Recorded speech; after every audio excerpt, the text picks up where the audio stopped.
Welcome to the Bible discovery with Mubashir Joseph Vicky. میرے عزیز بھائیوں اور بہنوں، جیسا کہ ہم دعا کے سلسلے کو جاری رکھے ہوئے ہیں اور آج ہماری دعا کے سلسلے کی یہ 8ویں ویڈیو ہے، تو ہم نے سیکھا کہ دعا کا مقصد کیا ہے، اور پچھلی ویڈیو میں ہم نے سیکھا کہ ایمان میں ترقی کے لیے دعا کرنا۔ دعا میں آپ کے ایمان کا کیا حال ہے؟ کیا آپ نے خدا سے کچھ مانگنا شروع کیا ہے؟ کیا آپ اس سے دعا کے جواب کے توقع کرتے ہیں؟ کیا آپ ایمان کی ترقی کے لیے کوشش کرتے ہیں؟ ایمان کے ساتھ دعا مانگنے میں ایک اور بات ہماری مددگار ہے۔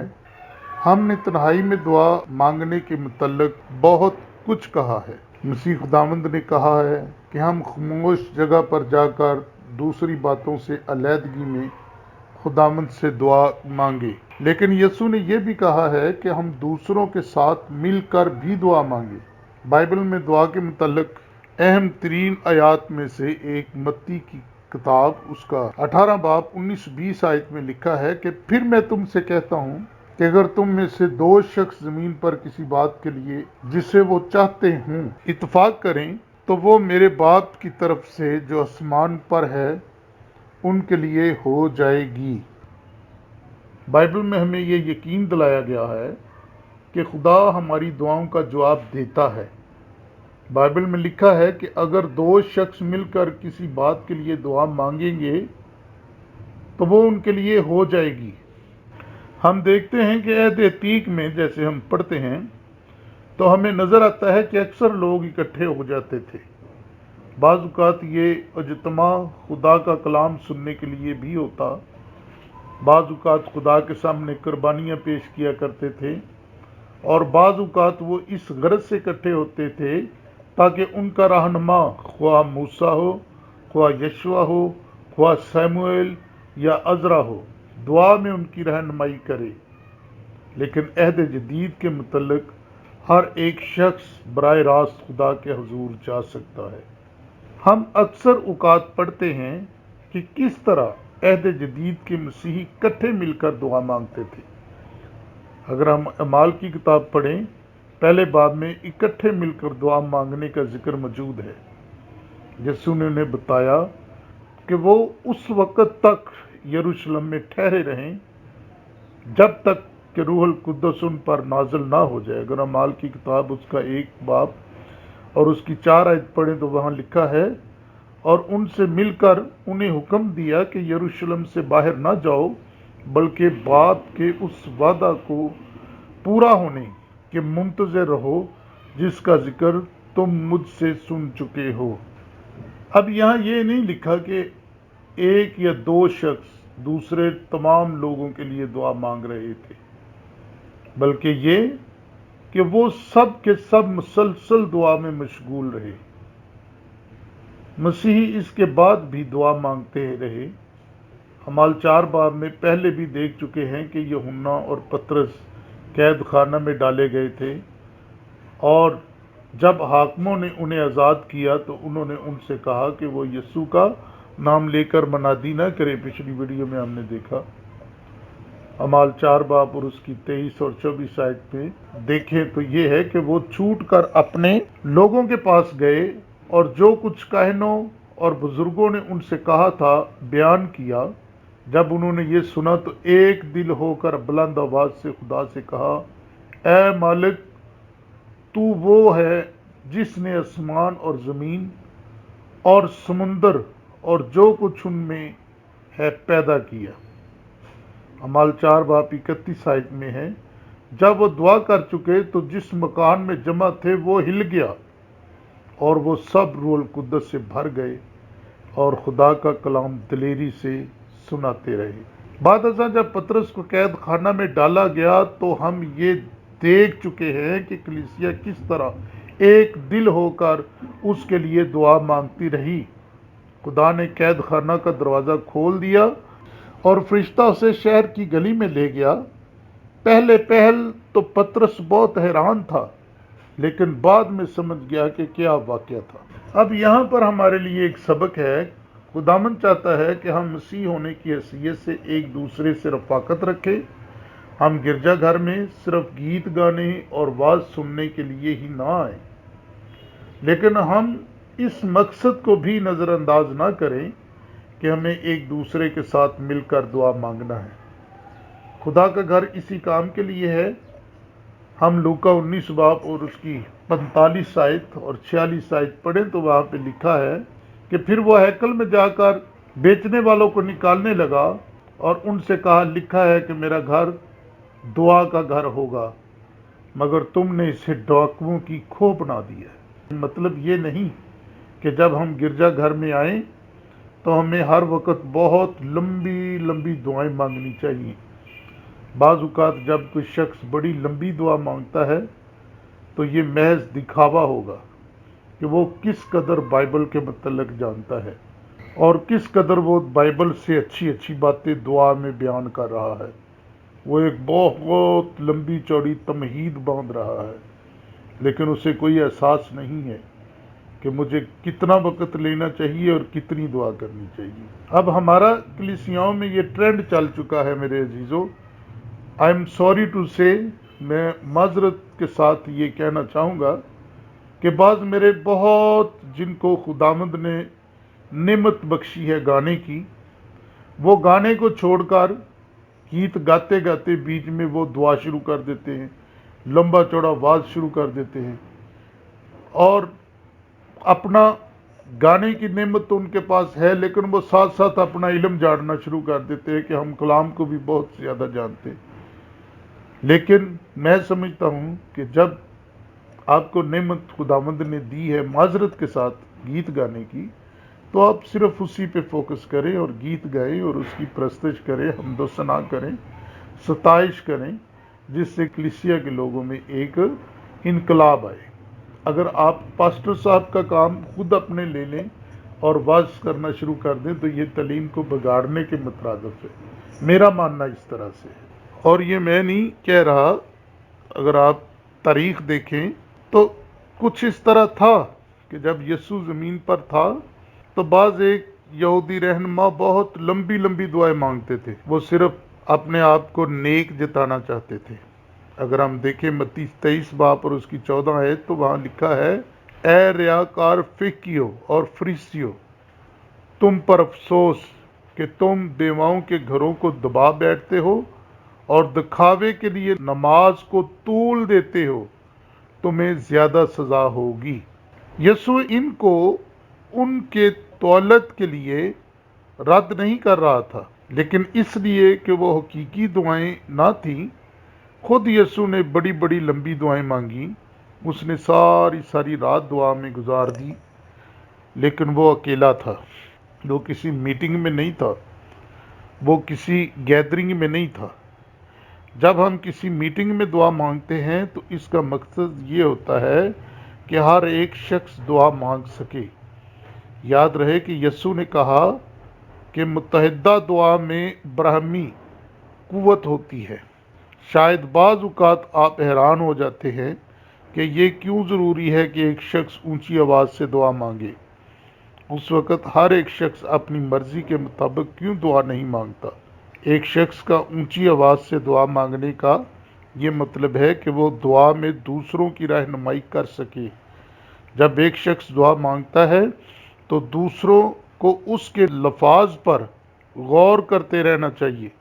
تو ابھی آپ مجھے بتائیں کہ خدا کا وعدہ ہے کہ اگر وہ دو شخص اکٹھے مل کر دعا مانگیں گے تو وہ ان کی دعا کو سنے گا. لیکن اگر کلیسیا میں 30 یا 30 سے زیادہ لوگ کسی خاص بات کے لیے دعا مانگیں تو اس کا نتیجہ کیا ہوگا؟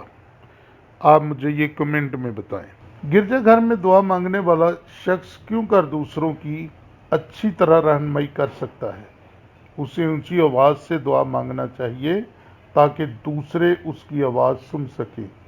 دعا میں رہنمائی کرنے والے کو چاہیے کہ وہ کسی ایسی خاص بات کے لیے دعا مانگے جس کا تعلق کلیسیا کے دوسرے لوگوں کی زندگیوں سے بھی ہو.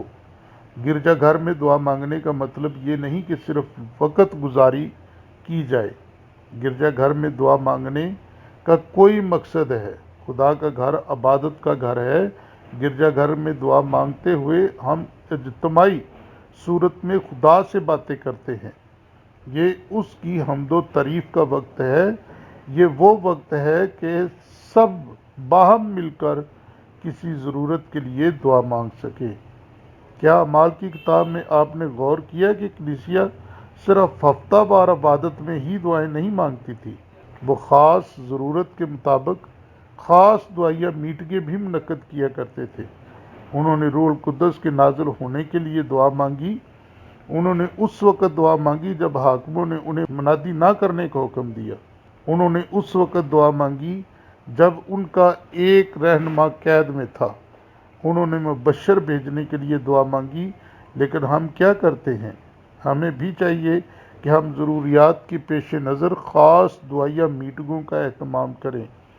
ہمیں خشک سالی میں بارش کے لیے، جب کوئی مبشر منادی کے لیے آ رہا ہو، جب کوئی شخص بدروح کے قبضہ میں ہو، یا جب کلیسیا میں کوئی غلط فہمی ہو تو اکٹھے مل کر دعا مانگنا چاہیے۔ اب بعض لوگ یہ خیال کرتے ہیں کہ گرجا گھر میں جا کر دعا مانگنا دوسروں کے ساتھ مل کر دعا مانگنے کے برابر ہے۔ ان کا خیال ہے کہ اگر آپ اپنے خاندان کے ساتھ ہفتہ میں ایک بار گرجے جاتے ہیں تو یہ ٹھیک ہے اور آپ خوب مضبوط مسیحی ہیں، لیکن صرف ہفتہ میں ایک بار گرجے میں دوسروں کے ساتھ دعا مانگنے سے سارے خاندان افراد یہ نہیں سیکھ سکیں گے کہ انہیں کس طرح خدا کے ساتھ باتیں کرنا ہے۔ بچوں کو سنڈے اسکول میں کچھ تعلیم ملتی ہے، لیکن عام عبادتوں میں تعلیم اور دعائیں بالغوں کے لیے ہیں۔ بچے اکثر اوقات انہیں نہیں سمجھ پاتے۔ مسیحی ہونے کی حیثیت سے گرجا گھر سیکھنے کے لیے ایک اچھی جگہ ہے، لیکن گرجا گھر گھر کی جگہ نہیں لے سکتا۔ بعض لوگ سوچتے ہیں کہ جب ہمارے پاس اچھے مسیحی سنڈے اسکول اور گرجا گھر ہیں تو وہ بچوں کو مسیحی تعلیم کی ذمہ داری استادوں اور کلیسیائی رہنماؤں پر چھوڑ دیں، لیکن آپ کا یہ خیال غلط ہے۔ اگر والدین بچوں کو اسکول بھیجنے سے پہلے نہیں سمجھاتے تو استاد کو بہت مشکل پیش آئے گی۔ شاید آپ یہ حقیقت کو سمجھتے ہوئے اپنے بچوں کو اکثر بتاتے ہیں کہ انہیں دعا مانگنا چاہیے، تو کیا وہ اس طرح دعا مانگیں گے کیونکہ آپ نے انہیں دعا مانگنے کو کہا ہے؟ نہیں، جو کچھ ہم کرتے ہیں، دیکھتے ہیں، وہی کرنے کی کوشش کرتے ہیں۔ خاندان میں مل کر دعا مانگنے سے ہمارا ایمان مضبوط ہوتا ہے۔ اگر خاندان کی کوئی ضرورت ہو تو وہ اسے خداوند کے پاس لا سکتے ہیں۔ جب دعا کا جواب ملے تو وہ ایک دوسرے سے اس موضوع پر بات چیت بھی کر سکتے ہیں۔ یہ بات بہت اہم ہے کہ گرجا گھر میں دعائیں بہت زیادہ لمبی نہ ہوں اور خاندانی عبادتوں میں بھی دعاؤں کا مختصر ہونا ضروری ہے۔ ہر ایک کو دعا مانگنے دیں، دعائیں مختصر اور بامقصد ہوں۔ جب ایک شخص دعا میں رہنمائی کر رہا ہو تو دوسرے دل میں دعا مانگیں، سادہ الفاظ استعمال کریں۔ ضرور ہے کہ یہ الفاظ دل کی گہرائیوں سے نکلے۔ اپنے بچوں کو سکھائیں کہ وہ خلوص دلی سے خدا سے باتیں کرے۔ خدا سے باتیں کرنے کا مطلب ہے کہ جب ایک شخص دعا کر رہا ہے تو وہ الفاظ صرف اس کے نہیں، وہ پوری جماعت کے ہیں۔ ابھی ادھر میں پھر معذرت سے کہوں گا، ہر ایک بندہ اپنے اپنے شور شروع کر دے تو گرجا گھر سیکھنے کی جگہ ہے، شور شرابے کی نہیں۔ تو میرے عزیزو، ابھی تک ہم نے سیکھا ہے کہ ہمیں مسیحی کلیسیاؤں میں دعا کرنی چاہیے اور دوسرا ہمیں خاندان میں دعا کرنی چاہیے۔ ابھی ایک اور بھی گروہ باقی ہے ہمیں جس کے ساتھ مل کر دعا مانگنی چاہیے۔ وہ ایک چھوٹا سا گروہ ہے جسے آپ دعائیہ مقصد کے لیے دعوت دیتے ہیں۔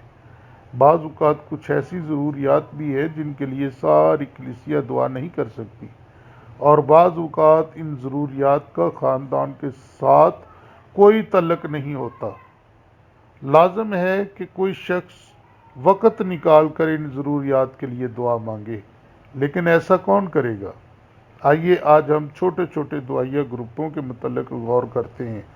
یاد کریں کہ یسوع نے فرمایا اس سے زیادہ لوگوں کا باہم مل کر دعا مانگنا اچھا ہے۔ متی 18 باب 19 آیت میں لکھا ہے، پھر میں تم سے کہتا ہوں کہ اگر تم میں سے دو شخص زمین پر کسی بات کے لیے جسے وہ چاہتے ہوں اتفاق کریں تو وہ میرے باپ کی طرف سے جو آسمان پر ہے ان کے لیے ہو جائے گی، کیونکہ جہاں دو یا تین میرے نام پر اکٹھے ہیں وہاں میں ان کے بیچ میں ہوں۔ شاید آپ کسی خاص ضروریات کے لیے دعا مانگ رہے ہوں، شاید کسی ایسے شخص کے لیے جس نے مسیح کو قبول نہ کیا ہو۔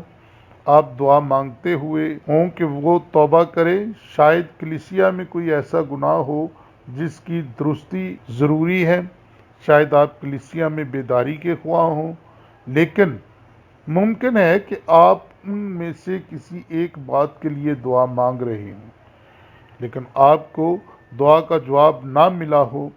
یہ ایسا وقت ہے جب کہ دوسرے لوگوں کا آپ کے ساتھ مل کر دعا مانگنا بہت ضروری ہے۔ بعض اوقات جو کلیسیائی ضرورتوں کے لیے دعا مانگنا چاہتے ہیں انہیں چاہیے کہ وہ ہر روز یا ہر ہفتے میں کئی بار دعا کے لیے اکٹھے ہونے کی کوشش کریں۔ یہ زیادہ گیت گانے یا واز کرنے کا وقت نہ ہو بلکہ زیادہ وقت دعا کے لیے ہو۔ دعائیں لمبی نہ ہوں، ایک شخص کو ایک وقت میں صرف ایک بات کے لیے دعا مانگنا چاہیے۔ اگر دعائیں مختصر ہوں تو دوسرے آسانی سے اسے سمجھ سکتے ہیں اور یوں ہر ایک شخص کو 2 یا 3 بار دعا اور اس طرح سب مل کر دعا کر سکتے ہیں۔ تو میرے عزیزوں، ہمیں مسیحی کلیسیاؤں میں دعا مانگنی چاہیے اکٹھے ہو کر۔ ہمیں گھر میں ایک دعائیہ ماحول بنانا چاہیے کہ سب بچے، بوڑھے، جوان، میاں بیوی مل کر دعا کر سکتے ہیں۔ اگر کسی خاندان میں فیملی ممبر کم ہے تو میاں بیوی آپس میں مل کر ایک چین پریئر کی طرح کر سکتے ہیں، بیٹھ کر دعا کریں۔ اور اس کے بعد ہے ہمیں گروپوں کی شکل میں دعائیہ میٹنگیں منعقد کرنی چاہیے، اور اس میں ہمیں زیادہ موضوع ہے کہ ہمیں ایک چین پریئر کی طرح دعا مانگنی چاہیے۔ ایک سرکل میں بیٹھ کر ایک دعا کرے، دوسرا دعا کرے، تیسرا دعا کرے، چوتھا، اور اس طرح سے ہم اپنی دعا کو منعقد رکھ سکتے ہیں۔ اس سے بھی خوبصورت بات ہے، اگر ہم کسی مشکل کے لیے اکٹھے ہو کر سب مل کر دعا مانگتے ہیں، اس کے لیے دن منعقد کیا جاتا ہے کہ اس دن ہم اس خاص مشکل کے لیے دعا مانگیں گے، اور اس وقت ہمیں چاہیے کہ ہم روزہ رکھ کر اکٹھے ہو کر اس جگہ پہ مل کر اس مقصد کے لیے، خاص اسی مقصد کے لیے دعا مانگے۔ تو آئی ایم شور کہ خداوند نزدیک، بلکہ بہت نزدیک ہو کر ہماری دعا کو سنے گا، کیونکہ اس نے کہا ہے یرمیہ 33 باب اور 3 آیت میں کہ مجھے پکار اور میں تجھے جواب دوں گا، اور بڑی گہری باتیں جن کو تو نہیں جانتا تجھ پر ظاہر کروں گا۔ سو میرے عزیزو، آج کے لیے اتنا ہی، ملتے ہیں اگلی ویڈیو میں۔ سو اس چینل کو سبسکرائب کریں، لائک کریں، شیئر کریں اور بیل آئکن کو پریس کریں۔ ملتے ہیں اگلی ویڈیو کے لیے، اپنا بہت سارا خیال رکھیں، تب تک کے لیے خدا حافظ۔